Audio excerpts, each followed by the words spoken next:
A friend of mine called me up to ask me if I could do something for him. He's trying to get t-shirts printed with his company's logo on them. But when he sent the logo to the t-shirt company, they said that the file wasn't going to work the way that he sent it to them and that they needed a vector format. Now, he had no idea what that meant, but he knows that I'm a designer and he figured that I probably knew what that meant and could convert whatever he had into vector. Now, that is already sending up some red flags in my mind, but it got even worse once I actually saw the file. So here's his company logo for his company called School of Potion. And as you can see, it's not very big. And if we look right here in the file name, it is a JPEG. So sure, right there, I understand that the t-shirt company needs a vector file, like an Illustrator document, to be able to print things and to scale it up nicely. But this image is a raster image. It is not vector, it's raster. If you remember, I mentioned that Photoshop is a raster program where Illustrator is vector. Now, what exactly does that mean? Well, if I zoom in on this image, right now we're looking at it at 100% scale of what he had, what he sent to me. But I'll zoom in here, and the further I zoom in, the more kind of like blurry or blocky or grainy or pixelated this image gets. That might be a term that you've heard before or even used before, and it's a term that's used to describe an image that is low resolution. And that term really only applies to raster graphics. And that's because raster graphics are not calculated mathematically using lines and points like vectors were. If you remember, I'll jump into Illustrator. If I were to draw any shape, like this circle here, I could zoom in nice and close as much as I want, and it will always be 100% clean and crisp. Or I could scale it, down and back up again, and it's never going to lose any kind of quality. But if I make this nice and thick, and we come up to this view, there's an option right here to see your pixel preview. And if I turn that on, it looks fine at this point. If we look right up here, we're looking at this at 69%. If I press Command 1, that's going to zoom to 100% resolution. In other words, this is exactly the dimensions of my artboard scaled 1:1. So 1920 pixels wide by 1080 pixels tall. It still looks fine, but as soon as I start zooming in past that, now I'm at 200%. Command plus to zoom in again and again. Suddenly, this doesn't look so clean. And that's because I'm looking at this in my pixel preview mode, which is rasterizing my vector graphics. It's giving me a preview of what this would look like if I exported it in a raster format like a JPEG, just like you've been turning in your assignments. As soon as we leave this vector environment that Illustrator gives us and export it as a raster image, then the graphics are made up of these individual little squares. Now I'm zoomed in here at an extremely close level at 6,400%, and we see this little grid of squares. These grids are representing the individual pixels that are making up this raster preview, or this actual raster image. And you may not have even realized this, but every image that you've ever looked at on any screen is being displayed by tons, and I mean millions, of these tiny little squares called pixels. There are programs and browsers and applications that can support vector graphics and scale them infinitely with no loss of quality, but ultimately, that image is going to be rasterized on your screen for you to actually see it, whether it's just on your actual monitor or the program itself is rasterizing the image. The benefit of working in Illustrator with these vector graphics is that it can continuously rasterize this. So no matter how you're looking at it, it's always going to be 100% clean and crisp. So as long as your pixel preview is off. So I'm going to uncheck that to get back to my clean vectors. But let me go ahead and bring that image into Illustrator. So I'm going to come up to File, Place, and find that logo on my desktop. There it is, School of Potion, and place it. And I'll click once to add it there and center it up in my artboard. Now, that's extremely small, so I'm just going to scale this up to maybe 800 pixels wide. So I'll double click on the width, type in 800. And a little detail you need to be aware of is this little button right here. This is the Constrain Width and Height Proportions. Just like when you're scaling something around and you hold down Shift to constrain the proportions, I have this little chain link checked so that it constrained the proportions when I scaled this up. So if I were to type in, 1600, it's going to scale up proportionally. But if I uncheck this and scale this back down to 800, then it's only going to scale the width, and now my image looks stretched. It's awful. But that's just in this application. For an image, I don't want to stretch it out like this. But let me undo to get back where we were. And let's say it was a rectangle. Maybe I want to make this a specific width and height. Well, then I'm not going to want this constrain width and height proportions checked. I'm going to want to be able to say something like 400 by 1200. And that way it's going to let me scale each dimension freely. All right, let me get rid of that and we'll get back to this logo. Now again, because this is a pixel-based image, a raster graphic, I'm not able to select all these individual objects and manipulate them the way that I can with these vector paths inside of Illustrator. It's all one giant mosaic, basically, of these tiny little squares that are all colored differently to make up this image, which at a 100% scale would look fine. But because this image was so small, I cannot scale it up hardly at all before you start to notice that loss in quality. Unfortunately, I've had my fair share of clients, just like my friend here, who do not understand the difference between raster and vector. They have no idea what a pixel is. They have no idea what a vector path is.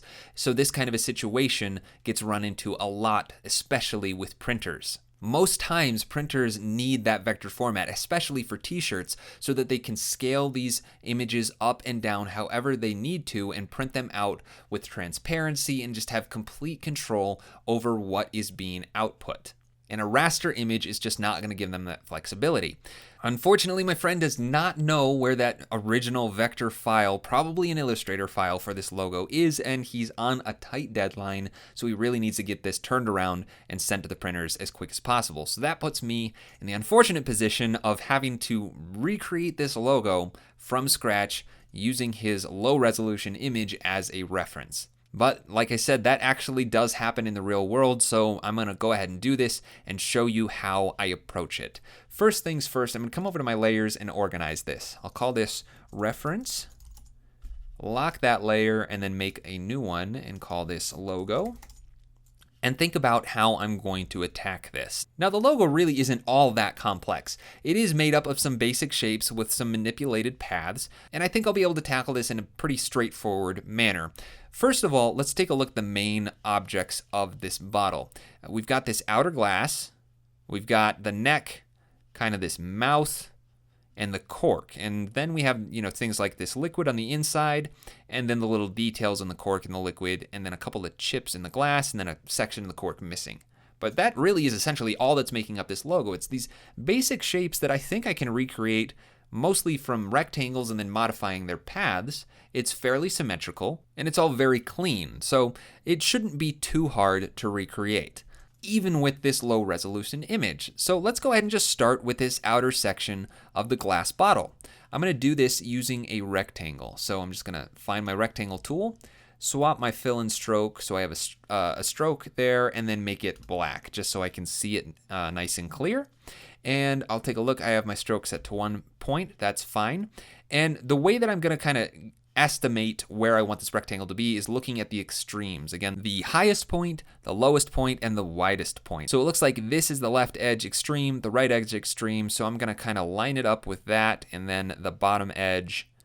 And it's fine if this isn't perfect. I can always modify it, but then bring it up to the top edge and out to the right extreme there down at the bottom right side. So something like that for the rectangle. But then I want to make sure that it's perfectly aligned in the center. It looks like his logo was very center aligned in his document, so I'll just center that up on the horizontal center and then zoom in here nice and close. It looks like my lines were pretty dead on, but a little bit off. I'm basically looking at the very center point where that line is darkest. When you zoom in, you can kind of see there's some lighter blue pixels here and some lighter blue pixels here. But right here in the center is what I'm shooting for. That's where I want the middle of my path to go. All right, now let me zoom out and do the same thing with the top edge. Right about there looks like the center. Oh, maybe not. I'm going to move it down and then back up. There we go. Now I can see nice and clearly that center line. I think that's going to work. And the left and right edges look pretty good. I might want to bring them in just a little bit. So I'm going to hold down Option to scale this proportionally or symmetrically and bring it in just a tad on those edges. There we go. That looks good. Now, when I manipulated the scale of that rectangle, you probably didn't notice, but if we take a look at the stroke, it's no longer set to 1 point. It's now 0.989. And why in the world did that happen? Well, if I zoom out pretty far and I scale this up a lot, then you see that my point size is now 3.848. So the stroke width is actually being scaled when I scale the object, and that's an option that you can change inside of Illustrator. Sometimes you might want that when you're scaling up a logo like this. You want the stroke width to be maintained. Other times you don't. In this case, I don't. So I'm going to zoom in here, set that back to 1, and then deselect. Just click off of everything, and then my preferences are going to show up in my properties panel. And right here, scale strokes and effects is checked. So that's telling me that it's going to scale that stroke width as I'm scaling with those transform controls. And I don't want that, so I'm going to uncheck it. That is definitely a very valuable thing to know how to do inside of Illustrator. All right, now that that's out of the way, I want to bring these 2 points in symmetrically, because clearly the top points of this bottle are closer to the center than they are down at the base. And I'm going to need to round off all the corners, but I'll do that after I've positioned my anchor points. So with my direct selection tool, I could select one of these anchor points and then, tap it in, maybe hold shift to do it a little bit faster. But then I'm kind of going to have to count the number of taps on the arrows that I use to get that one there, so I can remember to do it the same amount on this side. But there's actually a much easier way. So let me undo back to my perfect rectangle and draw a selection around both of those anchor points at once. Now we're going to use a new tool right over here. This is the scale tool, and the keyboard shortcut is S. Very easy to remember. But if I click on that, I'm going to get this little crosshair in between those 2 points, right in the center. That is called the center point, and it's going to show up in the direct center of whatever you have selected. So if I were to select this as a whole and then switch to the selection tool, now that center point is right there in center of the entire object. What this is going to let you do is now click and drag to scale the object freely. So on the X and Y axis, or if you hold shift, you can scale it proportionally, or just on the X axis, or just on the Y axis. So you have options there. I don't want to actually do that. I'm going to make my selection of those 2 top anchor points again, press S to get to that scale tool, and now I'm right there in the center of these 2 points, which exist on the same Y position. Because of that, I can only scale it on the X axis. So that's exactly what I want. So I'm going to click and drag and scale that in until this point kind of lines up with the center of the original source artwork. So let me bring that in just a little bit more. It looks like that's the widest point of that section of the rectangle at that top part just before it starts to round off. So that worked out perfectly. Before I move on, I just really quickly want to show you another option you have with the scale tool. If I were to select this object as a whole again and press S, I don't have to keep my center point right in the center of my object. Instead, I could, turn on my smart guides and then come down to this anchor point and click once. And now my center point is down there, or my anchor point, and then click and drag, and it will scale off of that point. I'll undo that, and then I could have, clicked off over here. Click and drag while holding shift, and it's going to scale from that point.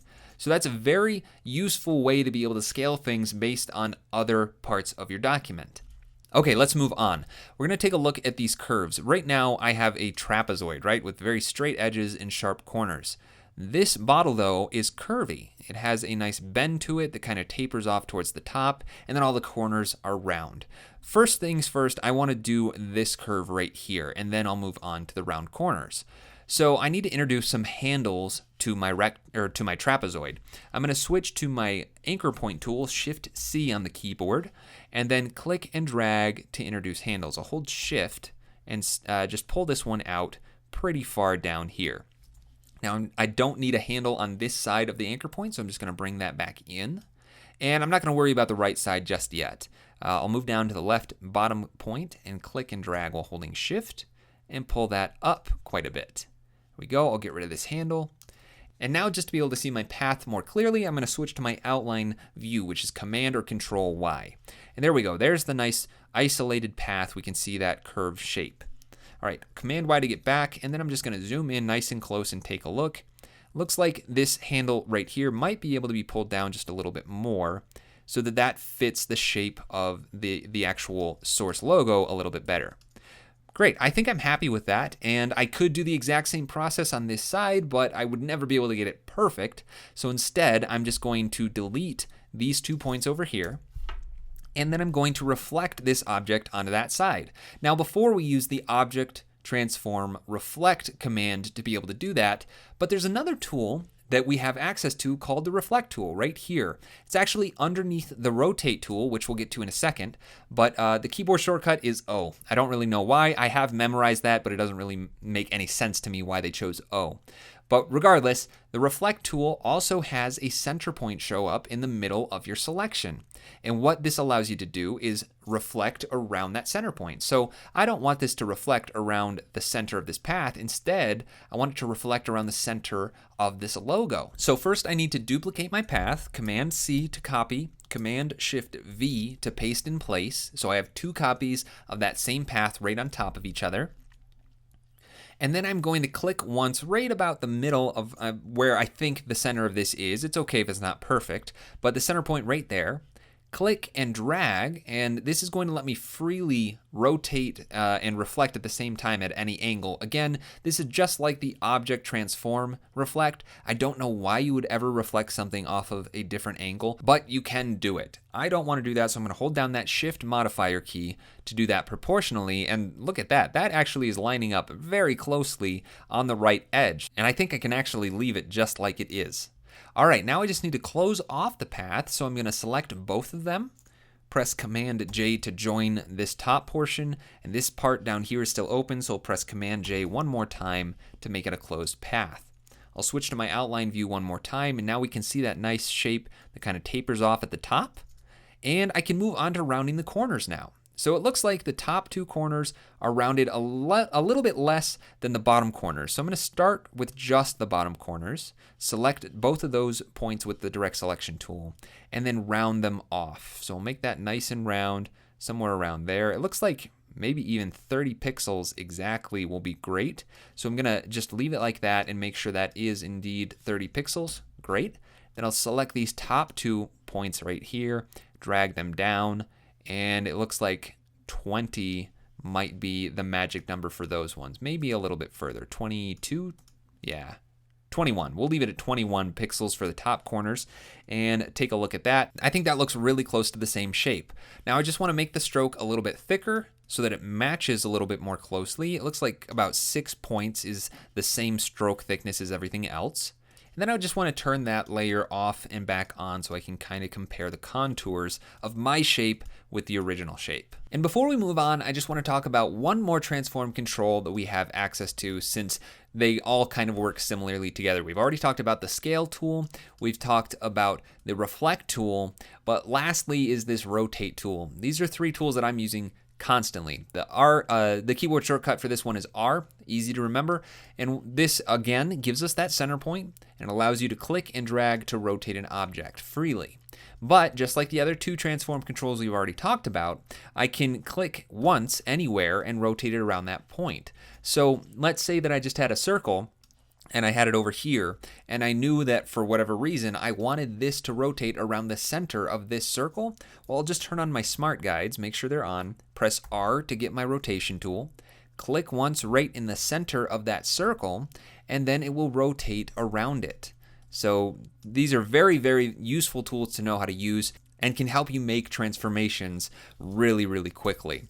So let's go ahead and move on to the next shape, which is just a simple rectangle right here. So rectangle tool, and then with my smart guides enabled, I can make sure that I'm snapping right there to that line, drag it up, move it over, and there we go. That looks dead on. I'm just gonna make sure that it's perfectly centered in my document. There we go. And then I can move on to the next shape, this mouth of the bottle. So I'm gonna copy and paste this in place. Command C to copy, Command Shift V to paste in place, and then just transform this up and then widen it while holding Option to do this symmetrically, and then round out these corners to fit. Now this is a little hard to do with the actual stroke being so thick, so I'm just going to temporarily turn this back down to 1 point and make sure that my curves are matching up. Looks like that roundness might need to get pushed out just a little bit, and I'm just going to round off the corners. Right now it's 14.9, so I'm going to turn it up to 15 and just call it a nice round 15. There we go. And I'll turn this point size back up to 6. And last up of the main geometry is this cork. So I'm going to duplicate this object by holding down Option and then clicking and dragging on it. And I want to constrain those proportions, so I'm going to hold Shift to bring it straight up, which, by the way, this is a good time to point out a little bit of button pressing order that you need to be aware of in Illustrator. Let me just bring this over here for a second.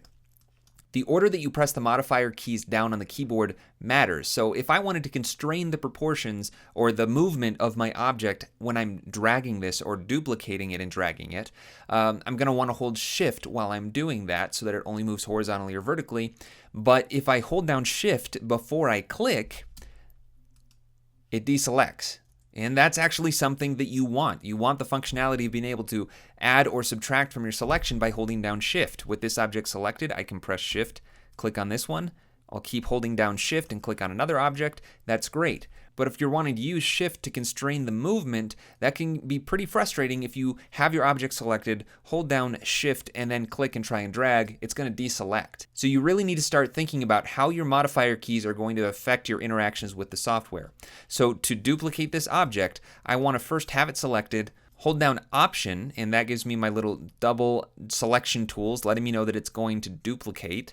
I'll click and drag, and then hold Shift to constrain that movement. Then I'll just move it up right about there, let go of my mouse, let go of my modifier keys, and I've got my duplicate.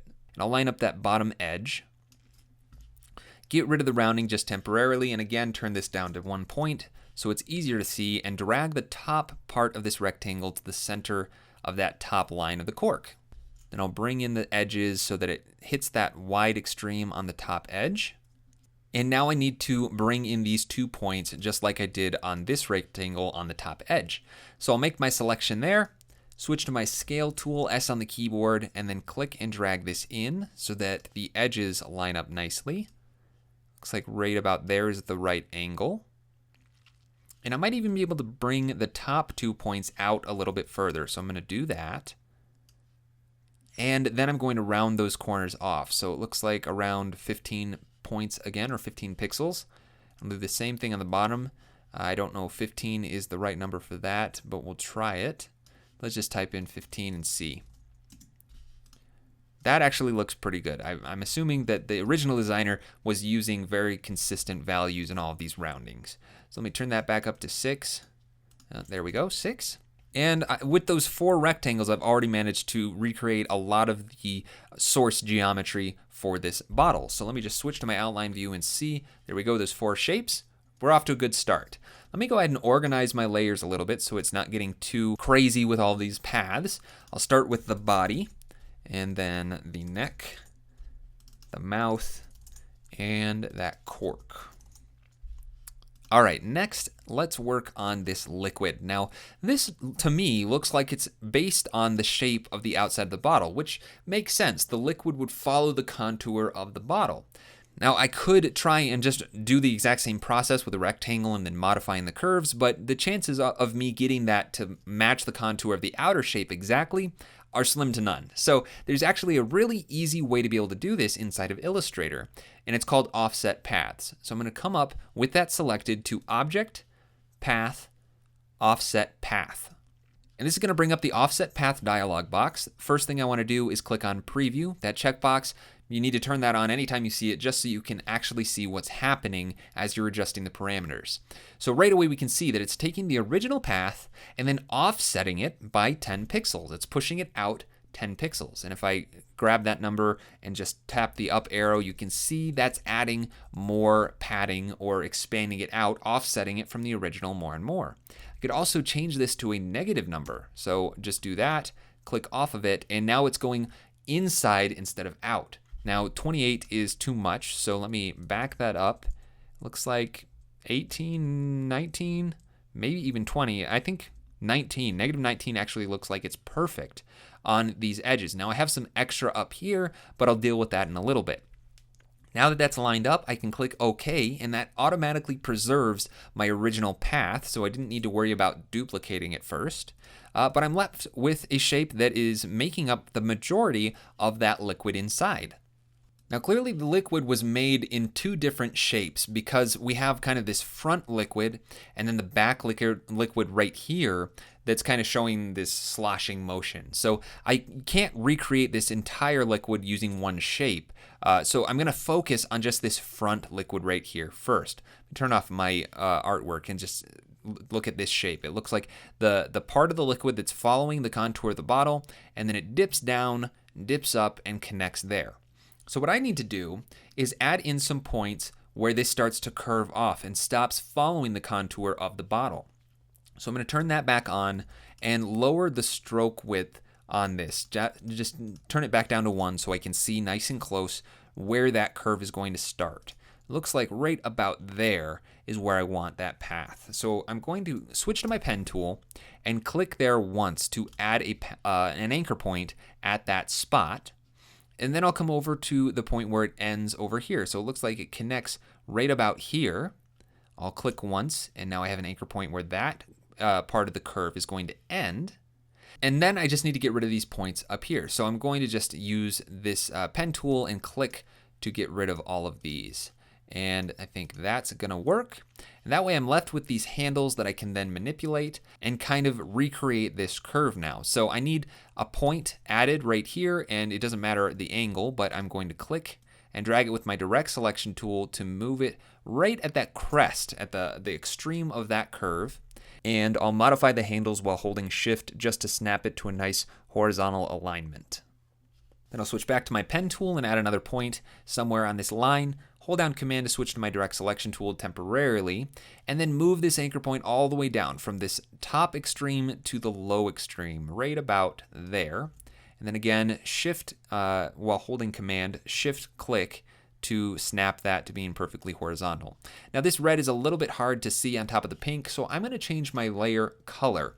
To do that, you just come over to your layer and double click somewhere in this blank space. Not on top of the text, because that will rename, but somewhere over here. And then I can change the color to something bright like this yellow. I'll click OK, and now that those paths are much easier to see on top of that artwork. Now I'll just continue to adjust these handles, bring this one out, this one in, until it fits the contour of that original artwork a little bit more. And this one looks like it could be pulled out just a tad. And I actually don't think this handle needs to be going up. I'm just going to bring that down and hold shift while bringing that down a little bit, and then it looks like this doesn't need to be pulled out quite so far then. So let's look at that at our outline mode just so we can see. That looks like a very smooth, clean curve. It's coming very naturally out of this shape, curving very, very clean, very smooth, following that contour, and I think that's going to work out great for our front shape. Next, I need to make this back shape. So I'm going to start by just adding a new point. Nothing is selected right now, so I'm just going to click right here, or maybe even a little bit further up. Click and drag roughly down this way. I know I don't need it to be perfectly horizontal or vertical, so I'm just going to kind of eyeball it so I have that handle. Come down to the low point, click, hold shift and drag, and then come up to where it ends. So I actually think that it should end right here. But it kind of looks to me, it's really hard to tell at this tiny, low resolution, but it kind of looks to me like it's dipping down, coming up, and kind of rounding off to that point. So I'm going to click and drag, and I'm using this path down here as my guide to lock that handle to, so that it curves off very, naturally off of that angle on the top part right up here. So I'm locking it there. And they're letting go right about there so that it curves off very nicely from that right edge. Then I just need to modify this handle a little bit more so that it fits the actual shape of the logo, and maybe pull this one out just a tad. There we go.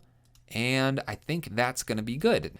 All right, now that I have those shapes set up for the liquid, I'm going to go ahead and just finish it off with these bubbles. And it looks like they're just very basic circles. A couple of outlined versions and then a couple of probably solid circles. They're very, very tiny and they look very blocky at this resolution, but I think that those were just solid circles. So let me switch to my ellipse tool.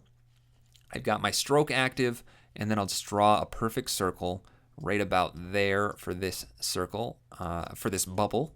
And then I'll just duplicate this while by holding Option with my selection tool and dragging, and then scale that one up just a little bit. Move this over while holding Option to duplicate and scale it down. I think that could go down even a little bit further. There we go.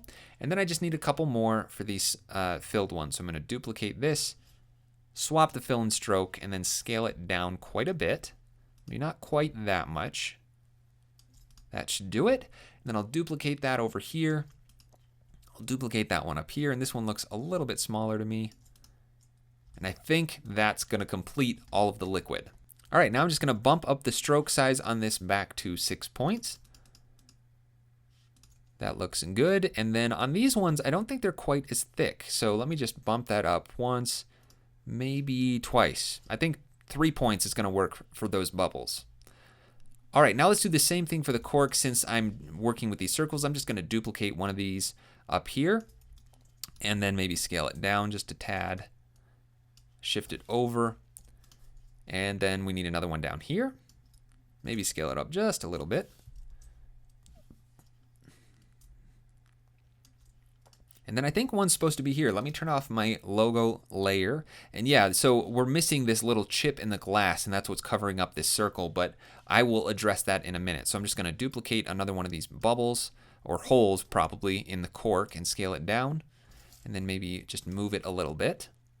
And then I need some filled circles. So I'm gonna move this one over, swap my fill and stroke, scale this down, and there we go. And I realize I'm going pretty quickly. I just don't want to continue to explain over and over again the same techniques. But once you start doing this, you will get used to quickly manipulating, duplicating, and scaling all of these objects the same way that I am. So again, I'm just holding Option, clicking and dragging, and my smart guides are really bothering me. So I'm going to press Command U to turn them off. But then I just reposition it either by clicking and dragging or using my arrows on the keyboard, and then resizing them as needed. So again, Option Shift while grabbing that transform control will bring it in proportionally from the center. It looks like we need one right down here. It's very hard to see, but I think there's supposed to be a very small circle right there in the bottom left corner. So I'm going to bring this one down right where it needs to be and maybe even make it a tad smaller. There we go, very nice. So all the little details in the liquid and the cork are done. Really all that's left on this bottle now is this little chip in the glass and then this little hole in the cork. So how can we address these two issues? Well, for one, I could just use the pen tool and cut out a little section and kind of draw this by hand. But that is a little bit destructive. It's getting rid of my editability of this rectangle to be able to round the corners very easily and resize it very easily. There's actually a tool inside of Illustrator that we haven't used yet that's going to make this a lot more flexible. And being flexible when you're creating artwork like this is very, very valuable. So what I'm going to do is start by just tracing this shape with the pen tool in a new object. So I'll zoom in nice and close and then kind of just eyeball what I think this shape should look like. So looks like the curve is coming in a little bit like that, and then I'll hold Option to break my relationship between these two handles and then have it go off in about, that direction. Maybe bring this handle out a little bit, and then I'll just close it all off. Now there's all these crazy corners coming off of it. Don't worry about it at this point. If we just switch to our outline mode, we can see that our paths are really all I'm concerned with. But now that I have that drawn, I can actually subtract this from this. And let me just duplicate this really quickly and give you a better view of what exactly will be happening. So I'm going to just duplicate these objects over here. My original is still saved. And I'm going to switch both of these to fill, and I'll just change the colors. So black, I'll change to like this pink.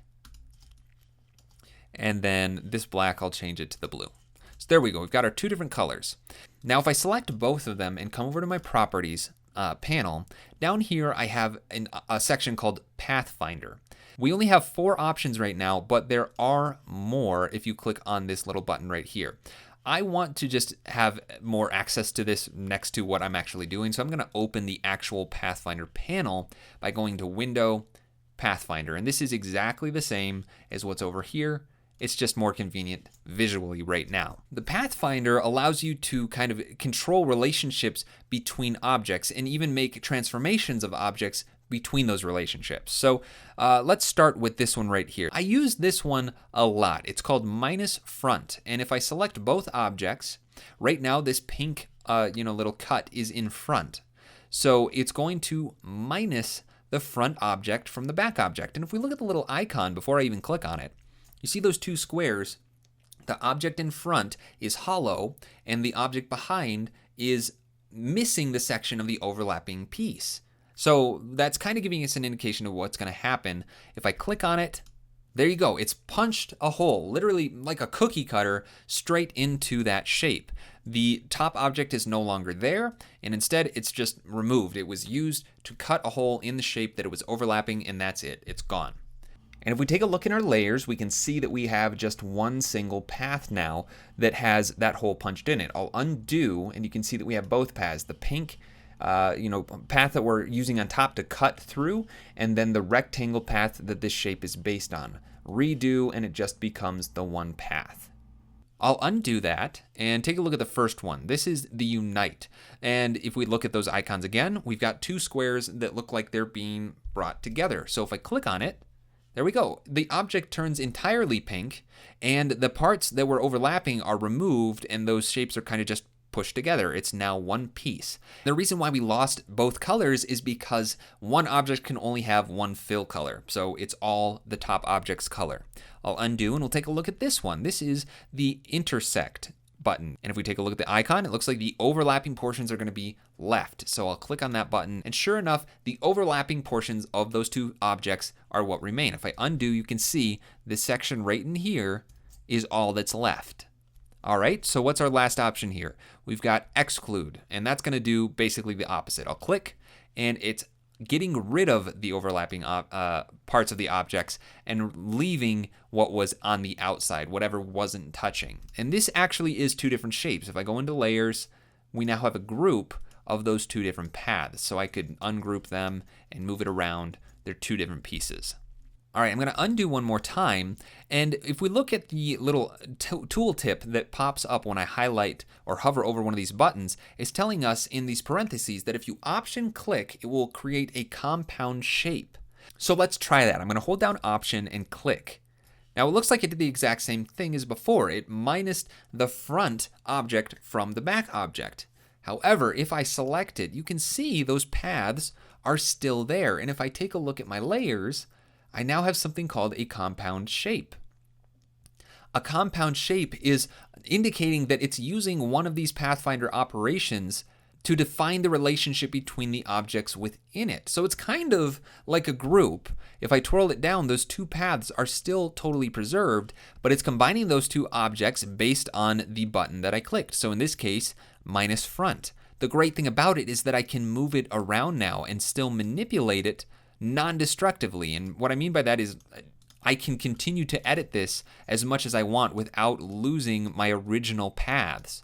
So that's very, very useful and makes your graphics much more flexible, which, like I said, is something that's very important to know how to do when you're working in Illustrator.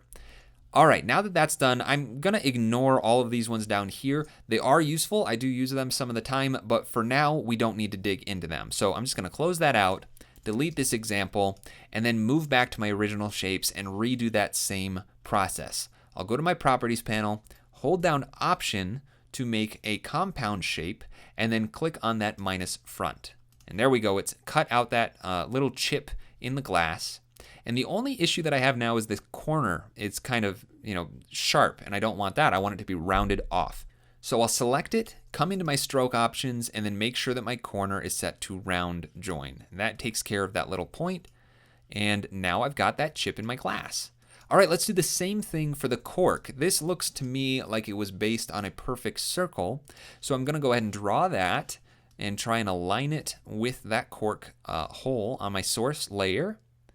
There we go. And then I'll select both objects, go to my Properties, Pathfinder, hold down Option, and click on that minus front. Again, I have that little corner, that sharp point, so I'm going to select it, go into my stroke options, and change my corner to round join. There we go. Now I've got the little chip in the glass, I've got the round little hole in the cork, and all those small details. So all of the components that make up this bottle are there. I've created all of the paths that I need to for the actual object. And let me just move this over to the side so we can compare them side by side. That looks very close to the original logo. But I think that stroke width might actually be a little bit thicker than it should be. So I'm going to undo so it's back where it needs to be, and then select all of my strokes. Now I could do this by, one by one, shift click on all of these, or with any of these selected, come up to the select menu, same stroke weight. Now we have options here. We could do fill and stroke, fill, color, opacity, all kinds of stuff. But if I choose stroke weight, it's only going to select the strokes that are 6 points and thickness. So I'm going to click that, and everything that had that same stroke width is now selected. And I can all at once turn this down however I want. Now, there is an issue. If you notice, if I turn this way up, my cork and the mouth of the bottle are not scaling up as I'm increasing or decreasing this. And that's kind of a strange issue. So first, let me just set everything to 5, and that's going to move everything down 1 point, and I think that's going to work. But the cork and the mouth of the bottle are still at 6 points, and why in the world is that? Well, this is where kind of an annoying thing with compound shapes comes into play. What was actually happening was Illustrator was selecting the paths within the compound shapes, which is kind of a hard thing to grasp. But Illustrator allows you to style paths as well as groups or compound shapes of paths. Again, that is a kind of a confusing thing to get your head around, but basically when I selected the same stroke weight, it was going into the compound shape and stylizing those instead of the compound shape as a whole. So this is just an annoying thing that you have to be aware of and get used to, but I'm going to select both of those objects as a whole and then turn that down. And there we go. We can see that stroke point decreasing in size. So we want this to be, I think, 5 points. Yes. So now that's all consistent. And I think that's going to match the original logo a little bit more closely. Now that I've recreated the entire logo, let's go ahead and work on the colors a little bit. So first of all of the outlines are this blue color, which is the same as the blue color of the text. So I'm going to turn my logo layer back on and then make a selection of all of the strokes. So again, I'm going to select one of these and then go up to select, same, and this time say stroke color, because the weight doesn't matter, it's the color I'm concerned with. So stroke color, and my compound shapes, remember the selection is not correct, so I'm going to shift click on both of those to deselect and then reselect. Again, it's annoying, but it's just something you got to deal with. Now everything has that same stroke color of black. I'll make sure that is active by clicking on it, press I to bring up my eyedropper, and then shift click somewhere on the blue text. And there we go. Now I have that blue color, the same blue color as what was behind it. And I can now move on to these dots. So just like selecting the same stroke color, I can also select the same fill color. So I'll pick one of them, say select, same fill color, and now all of those dots are selected. I'll activate that fill color, press I to get my eyedropper, and then shift click on any of these strokes. There we go. Now I have blue fills and everything is ready to go. Now I can start filling in some of the other colors. So for instance, this cork. Now the fill is empty right now, but with it active, I'll just use my eyedropper and shift click on the cork color. But that covers up all of the dots behind it. Now this is kind of a mess right now, so let's reorganize these objects really quickly again. I'm going to rename this one cork. This is the mouth. And then we have a whole bunch of ellipses, and I think that these are kind of all over the place because of the way that I arrange them. So what I'm going to do is move the cork below all the ellipses. And I'm just going to make a selection around all of this and deselect what I don't want. So the cork and the mouth, and that way I have all of these selected. And then actually I did want the cork selected, so I'll shift click on it and then group them. And then I'll rename that group cork. And that way those are all contained into one group. And I'll do the same thing for down here. I'm going to select all of these objects at once and make sure I don't select the outer glass and group them together. And that's going to give me the liquid group, and I can move on. Now, I'm going to just really quickly rearrange this, move the liquid down just above the body, and that should be good. All right, let's make the liquid pink. Now, I just grouped all this, so I need to twirl this down, find that path that makes up the outer section, and make sure to target it. And that way I'm only going to apply the eyedropper to that specific object. Press I to bring up my eyedropper, and then shift click on the pink. There we go. Now that fill is pink. And I'll do the same thing for this path, but this time I'll just select it and click once on the other liquid, and that's going to style it exactly the same way. But we have this issue because this is an open path, it's not going to fill it properly. I need this fill to go down below to fill in this hole right here. If without the logo, you can see there's this nice hole that I need to fill. So I actually need to add to my path a little. I'll press P to get to my pen tool and click on this point. Come down here. It doesn't really matter because you're not going to be able to see this where I'm putting these points, but I'll just close that all off and then move that path below the other. So there, the liquid that's in the background is actually in the background in that group's layer order.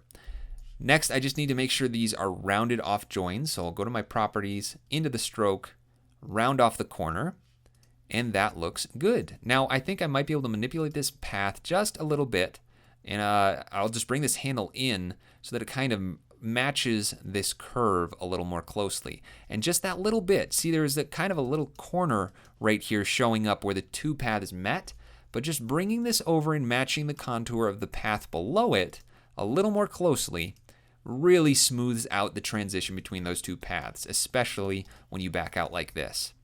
All right, that looks great. The only issue that's left is this part of the bottle, which if I turn my original back on and my version off, you can see that this is kind of a semi-transparent version of the glass, so that the cork is kind of faded and it adds more depth to the logo. So really, I need to start by adding a background color to my document. You can see that the background color of the logo is not pure white. So I'm going to add a rectangle the same size as the document, and I'll make the fill the same color as this. So make sure that my logo layer is on, and I'll shift click on the background of that layer, that image that I have for reference, and then draw my rectangle with my smart guides turned on. And there we go. It looks like that's going to snap it straight to the artboard bounds. I'll rename that rectangle BG for background and then move it down to the back of all of these shapes. I'm going to go ahead and lock that so I don't accidentally move it around. And I need to make this have basically the same color fill and then just knock back the opacity a little bit. So I'm going to shift click with the eyedropper and the fill activated on that background color, and then come into my properties and take a look at the opacity. Now you'd think that I could just turn the opacity down and that worked, except it didn't, right? The stroke also became transparent, and I don't want that. I don't want the opacity to affect the stroke, just the fill. So I could either separate the fill from the stroke and have to have two copies of the same path, or if I undo, I'll take a look at my full appearance panel by clicking on these three little dots right here, where I have more options. You can see that I have these twirl down arrows for both the fill and stroke, and inside I have opacities for each one individually. So I'll grab this opacity and then just start turning this down a little bit. So I don't know, maybe around 60% is probably about where the original was.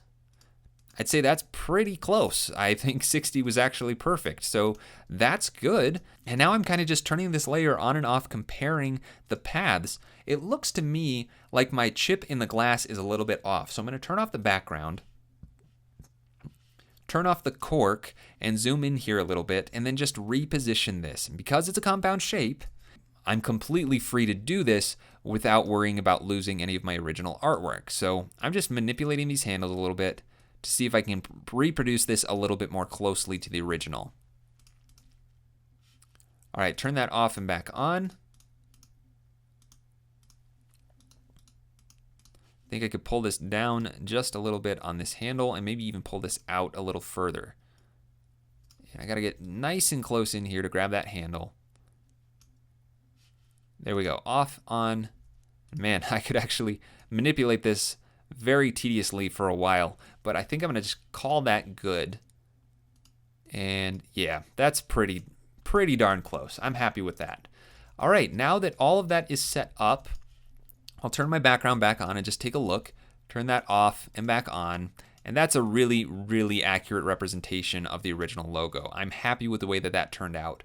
So what I need to do now is add in that text. And fortunately, my friend does know the font that he used for this logo. It's called Gastramond. So if you weren't already aware, Creative Cloud, your Adobe subscription that gives you access to all of their programs, also gives you access to a very large font library.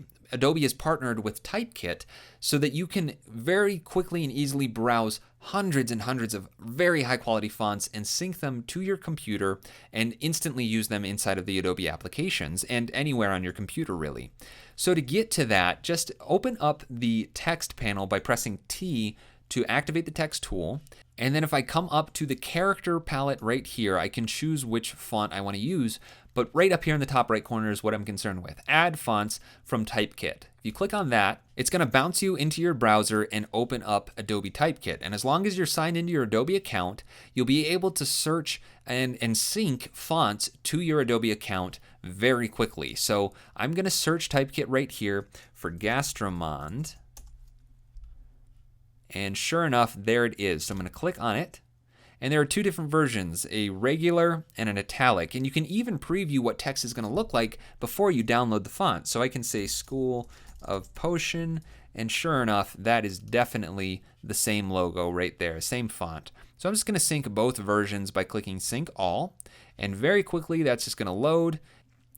Give me that nice check mark, and I can bounce back in here. Take a look at this icon right here. You see those blue arrows is telling me that the Creative Cloud app was syncing those fonts. It's done now, and in an instant, I can start typing with that font. So I'm going to turn off my background layer just so I can see the text behind it. And then with my text tool, T on the keyboard, I will just click and type out School of Potion the same way. That's obviously way too small, so I'm going to scale it up. And then choose the right font. So up here in the character palette, which you can access through the properties panel, but I'm just going to click up here and look for the font. Now to make this a little bit easier, I'm going to click this button right here, which will filter my fonts to only showing what I have from Adobe's Typekit. So I'm going to scroll down in that list and find Gastramond. There it is. Twirl this down because there's the italic version. That's what I need. I'll click on it.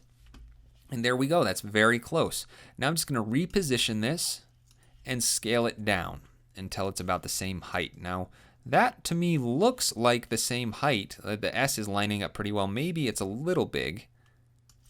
Maybe that's still just a tad too big. I'm gonna scale it down and then maybe scale it back up just a little bit. There we go. All right, that is actually fitting pretty well, but by the end of it, it's completely out of alignment. But like I said, the height looks like it's the right height. So what's going on here?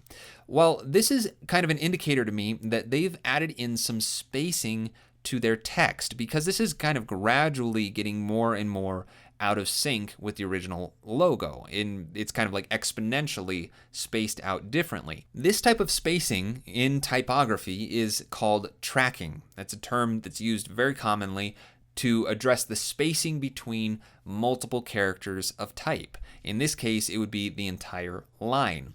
If we take a look at our character palette, this little indicator right here, these two controls are very important to know how to use. This one is your tracking. And the reason why the icon has this V and the A in the highlight is because if I double click on my text and kind of draw a box, you get that same kind of highlight around it. So what this is letting you know is this value is going to affect multiple letters selected together. It's going to control the spacing between all of them equally. But if we take a look at this one right here, we have the V and the A, but a slash between them. This is letting me know that it's going to adjust the spacing directly between two characters. So if I just click once, I have this highlighting line.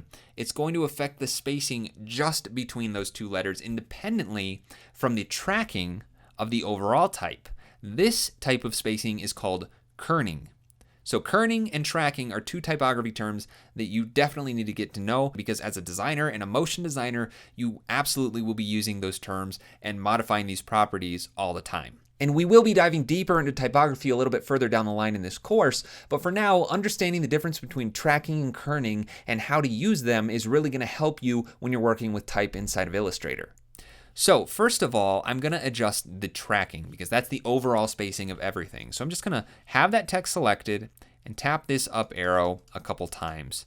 So I'm looking at the word school, and that is actually lining up fairly well. And even the word of, I think maybe 12 did it. And that was just proportionally increasing the space between all of the characters across the entire line of text.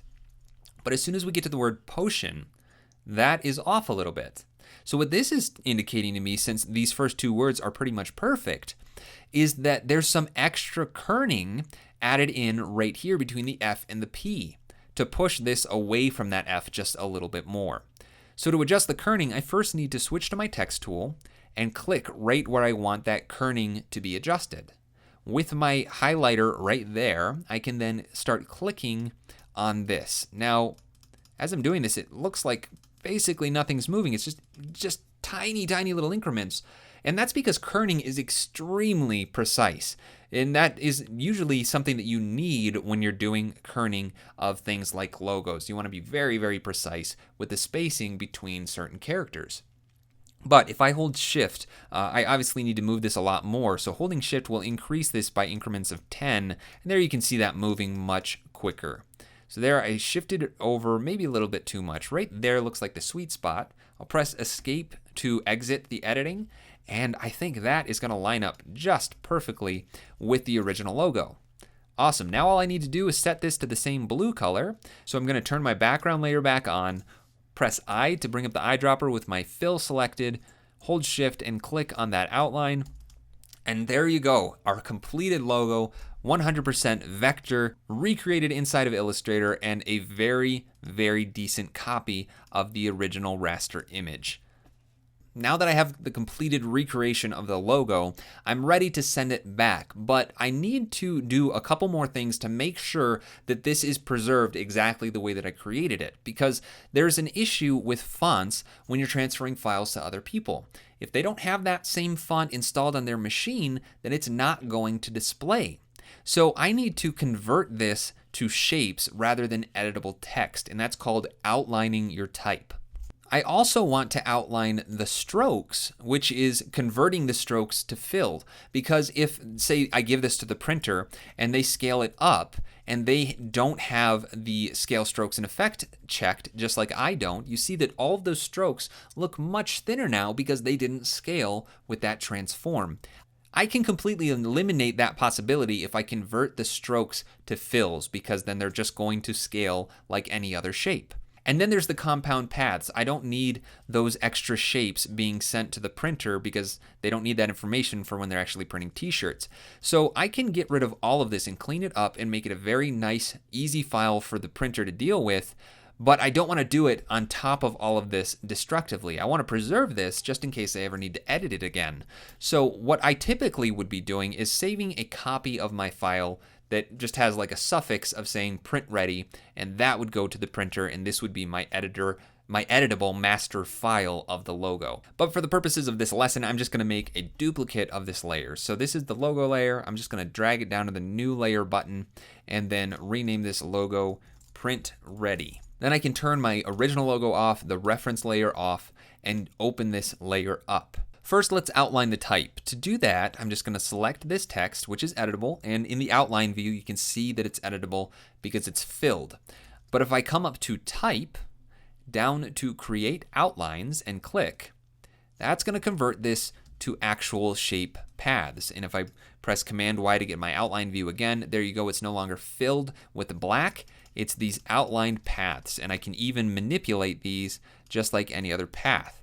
So if you ever needed to edit text to be a different looking shape, or maybe you needed to make this eye, the dot of the eye a little bit smaller, you could do that after you've outlined it. All right, just like that, the text is taken care of. Now let's start outlining the strokes. So I'm just going to select one of these, come up to Object, go down to Path, and then say Outline Stroke. And just like the text, my stroke is no longer editable. I can't increase or decrease it because there isn't one. It's now just a filled shape. Now I can do multiple shapes at once, so I'm just going to select everything and come up to Object, Path, Outline Stroke, and that caused a big issue. What in the world happened to my cork and the bottle top here? Well, the issue is that those were compound shapes, and Illustrator is going to give us kind of some trouble if we don't expand this compound shape first.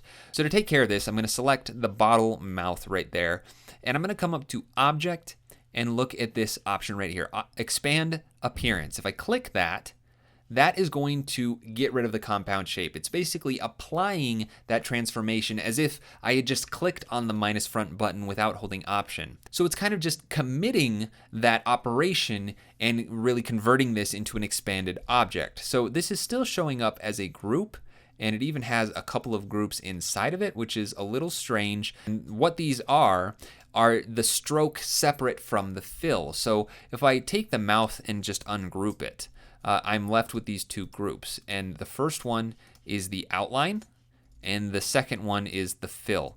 So it's a little bit of an annoyance, but it's not too big of a problem because of the way that we're preparing the file. So I'm just going to quickly go through the cork and do the same thing. Select that cork group, go up to Object, Expand Appearance, and that commits that Pathfinder command. So I'm left with just that shape, and now I can make a selection of everything else, come up to Object, and say Path, Outline, Stroke. Now all of my strokes are fills. I don't have to worry about any of that scaling incorrectly, but I still have lots and lots of paths overlapping where they really don't need to. So I have all these paths behind for that one shape that I had to draw behind the front liquid, and I can clean this up very quickly using another one of our Pathfinder commands. So I'm going to make my selection around the bottle, come into Properties, and find my Pathfinder and open that up. Down here is the Merge button, and it's very similar looking to the Unite button. The difference is if I click Unite, it makes everything one solid shape, same colors. Everything is merged into one. If I undo that and come down to the Merge button, the appearance stays almost exactly the same. The only difference is this shape right here lost its opacity, but that's an easy fix. The important thing is that all of the colors remain the same, but we got rid of all of those extra paths in the background. That's before and after. My outline mode shows this is much, much cleaner now. So what's going on is that it's merging everything together, but preserving all of the individual colors. So it's just getting rid of all the paths that you don't see and making it a much more clean file. But there is one big issue. If I switch back to my outline mode, you see that all of the overlapping part of the cork that went behind this mouth disappeared. It completely got rid of it, even though this was semi-transparent. So I need to undo and instead deselect that one object, the one that is overlapping the cork, and then click on Merge. So I'll go back to my Pathfinder, click on Merge, and there we go. Now everything has been merged together except for this one shape, which I'll take care of in just a second. But this has cleaned everything up, gotten rid of all of those overlapping paths while preserving the individual colors and just making it all a much cleaner piece of art to hand off to the printers. Now, for this one transparency issue, I can fix this just by selecting the mouth as a whole and then clicking on Merge. So I'll go to that, click on Merge, and then all that's left is lowering the opacity of this shape back down to 60. And there we go. Now it's much cleaner. It's trimmed off the overlapping portions once more, and I'm left with my logo for the bottle, which is grouped. If I select it, you can see everything gets selected, and I'll even show you in the layers. There we go. We've got two groups, one for the first set of objects that I merged together, and then one for the second with transparency. I'm going to go ahead and ungroup these by selecting one of them, pressing Command-Shift-G, and that splits all those shapes out into their own ungrouped layers, and I'll do the same thing for this piece, Command-Shift-G. And then finally, this group right here is my text after I outlined it, so I'm just going to rename this one text, and I'll leave that one as is because I don't want any of those shapes getting moved around separate from each other. Remember, we set up that tracking and kerning to be exactly the way that it is, so I'm just going to leave it as is.